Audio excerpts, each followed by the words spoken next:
Hi, my name is Anthony Mato. I'm the director of the CLL program at Memorial Sloan Kettering Cancer Center, and I am here with my colleague and friend, Dr. Matthew Davids from Dana-Farber Cancer Institute. He is a CLL expert of worldwide note and also the director of clinical research for their group at Dana-Farber. Matt, we just came back from the ASH meeting. There was so much interesting data, but you and I are always focused on the future. And you were really key in presenting some trials that are up and coming at the meeting. So one of the key topics that we know very little about is whether or not we can successfully give Venetoclax again to patients. It's largely approved as a fixed duration schedule, frontline and relapse refractory, but we don't have a lot of information from the clinical trials about, should patients progress 3, 5, 7 years later, can they get this drug again and will it be effective? So you presented data on a revenge trial, which is a catchy name. Maybe you can describe that to the patients. Sure. Thanks, Anthony. So great to be with everyone. And so, we're excited to be getting this revenge study off the ground. Revenge actually stands for retreatment with Venetoclax and G. G is the old name for Obinutuzumab. It used to be called GA101, so we still use that G term, but this is Obinutuzumab, which is the approved antibody that we use with Venetoclax. And so there's been patients from the original trials that led to the development of this regimen, and then since the approval in 2019, we've treated quite a few patients with Venetoclax plus Obinutuzumab. And as you said, Anthony, it's a 1-year regimen. So most of those patients who started 2, 3, 4 years ago, they've finished treatment, they're in remission now, they're doing well. But unfortunately, we don't think this is going to be a curative regimen for most patients. So inevitably, the CLL is likely to come back at some point.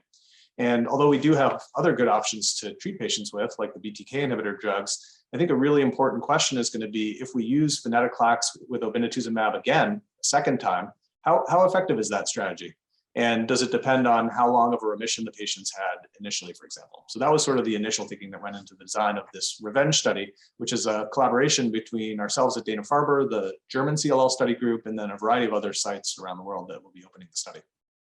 So let's really make it simple for patients. If you're a patient who's out there who got Venetoclax with Obinutuzumab as a frontline treatment, and you're interested to participate in this trial at one of the, the multiple sites around the country, who should be thinking about this? What's the ideal patient for this situation for Venetoclax retreatment? I think a great patient for this study would be a patient who had at least 2 years of remission from their initial Venetoclax plus Obinutuzumab, because that suggests that if they had a reasonably durable benefit from their first round, that they're likely to have a reasonable benefit from the second round. Also, patients who tolerated that initial therapy well. Many patients do have some initial allergic reactions, infusion reactions to Obinutuzumab. That's okay, as long as it was relatively mild. But most patients do generally tolerate this regimen well. So if you tolerated it well the first time, you're likely to tolerate it well a second time. And if you had a durable benefit the first time, we hope that you will have a durable benefit from the second round, although we don't know that for sure. That's why we're doing the study. I'll note that there is also an exploratory cohort in the study. What that means is that there is a smaller group of patients we're going to recruit who only had 1 to 2 years of benefit from their initial 1 year of Venetoclax plus Obinutuzumab. And so, there I would still encourage you to think about the study. Certainly, obviously, consider other options as well, because I think we're maybe not expecting as durable of a benefit in that group. That's why it's a little bit more exploratory. But we are actually allowing those patients to go on to have a longer course of Venetoclax beyond the 1 year of treatment. So that might potentially compensate for a less durable benefit from the 1 year treatment. Very interesting. I think this is going to be an important study, and of course, look forward to the data. Not a surprise you're leading the charge on an important topic like Venetoclax retreatment. I want to thank you so much for being here and look forward to other conversations about the ASH meeting. Thanks so much.